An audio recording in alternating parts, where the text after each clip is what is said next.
takeaways for the Sabrina Carpenter, Tommy from Arkansas moments. I think what really stuck out to me here is when you're building a brand, how you respond to controversy, both positive and negative, should fit with how you've been building your brand. Like there's ways for you to react one way or the other that like fits who you are. And that I think shows people that you're still staying true to yourself and that the ones that like you are your actual like audience. So keep going after that.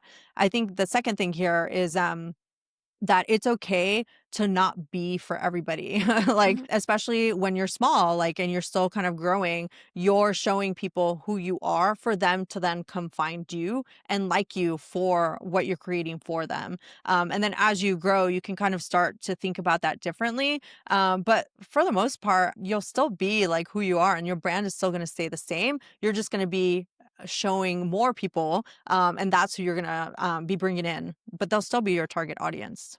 Yeah, absolutely. I mean, effective branding is when you acknowledge that you're not for everybody, Hmm. right? It's you taking a point of view, getting people to kind of choose a side, and it's about resonating with people in a way that they truly feel seen. And if you're Hmm. going to try to make everybody feel seen, then nobody will feel seen.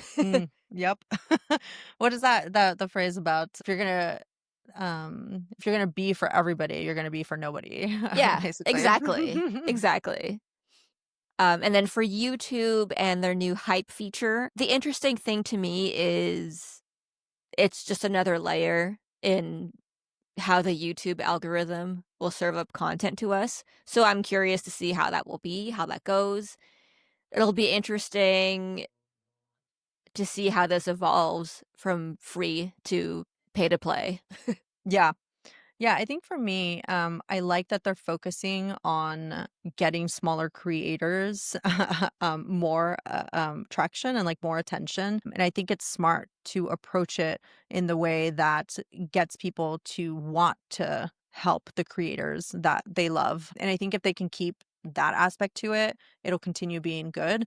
Um, for everybody, right? Because it's like we want to have more diversity in content in terms of like the types of content that's being created, the different types of like creators that are out there. Because right now, a lot of it just seems like, oh, you just have to already come in with like an audience in order to be big, and then the big ones are just going to be big anyway, and then the smaller ones have to work that much harder to like get that attention. So hopefully this helps to create new creators that are, that have audiences that love them and want to hype them up a lot. Yeah. And then for the long walk, yeah, just the whole idea of like, how are you creating in-person experiences that go along with like the digital marketing that you're doing?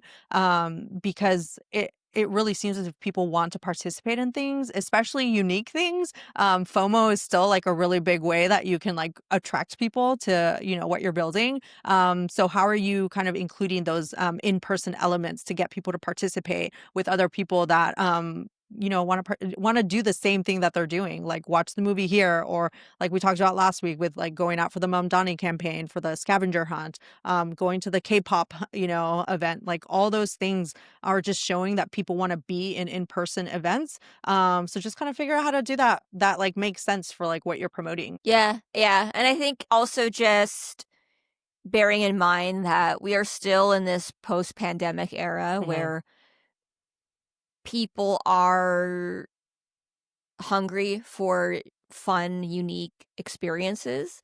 And yeah, to the extent that you can, figure out how you can tap into that in a way that is natural, a natural extension for your brand. Yeah, for sure.